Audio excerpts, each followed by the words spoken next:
defend the world from the return of the Shadowlands, just as the brave Pharaoh did 5,000 years ago. YouTube, Vintage Yugioh here today, and we once again have another Beckett submission return. So once again, none of these cards are mine. I middlemaning for a guy, and so he sent me his submission. There should be a lot of big hitters, a lot of cool cards in here, some cards that I've never even physically held. So we're gonna get right into it here.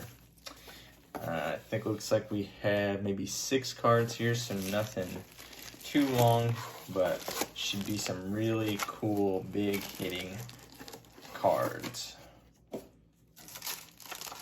I think there might be one Pokemon card, but I could be wrong there. I didn't really look too much. So up first, we have a wavy left leg. Let's get them out of these sleeves here so we can see it a little better. Oh yeah, I guess you can see the subgrades here, so it doesn't really matter. We have a 9.5 on centering edges, 10 on corners, 8 on surface, probably because of that little white speck there. Looks like they really got the case scruffed up a little bit, so you would think with how many cases and batches and suppliers they've worked with that they could get a case that wouldn't get so many scuffs so fast, but here we are. So next up we have another 9, it looks like, based on the silvering of the label, and we have another Dark Magician Girl, and we got an 8.5 on centering, 10 on edges, 10 on corners, 9 on surface. So that's kind of a brutal grade there. Really clean card. Surface 9 looks like there might be a couple specks down there that could potentially be wiped off, or maybe some there on the back. Hard to tell in these cases though.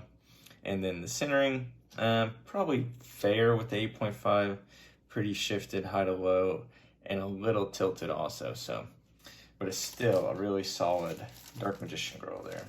A lot of Dark Magician Girls are tilted for some reason. Then we have another 9, it looks like. And what do we have here? Back looks really good, whatever this is. We have, oh yeah, we have a beautiful Stardust Dragon. Let's see if we can get it there a little bit. There we have it. So 9.5 on centering edges, corner, 8.5 on surface. And I don't know if I'm going to be able to show it. Can't really tell, but there's a factory scratch line right through about a ½ inch up on the hollow.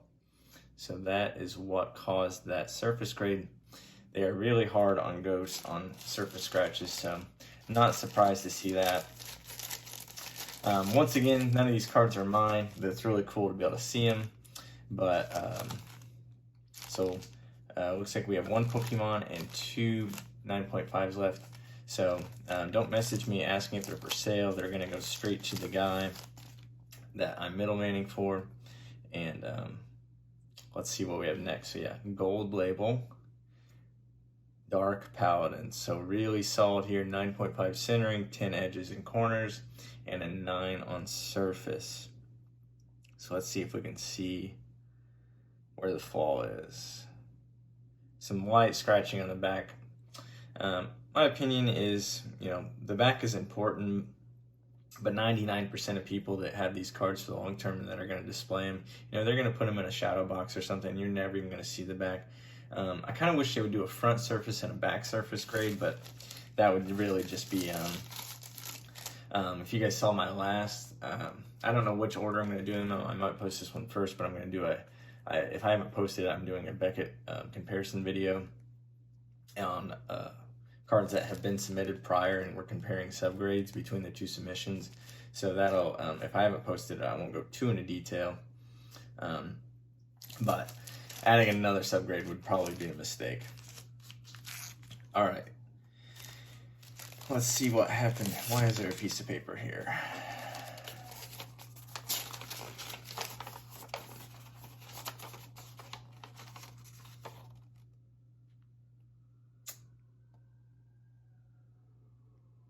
Oh, so the guy paid too much, I guess, so that this was a credit back.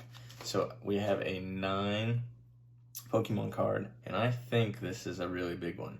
but I could be off.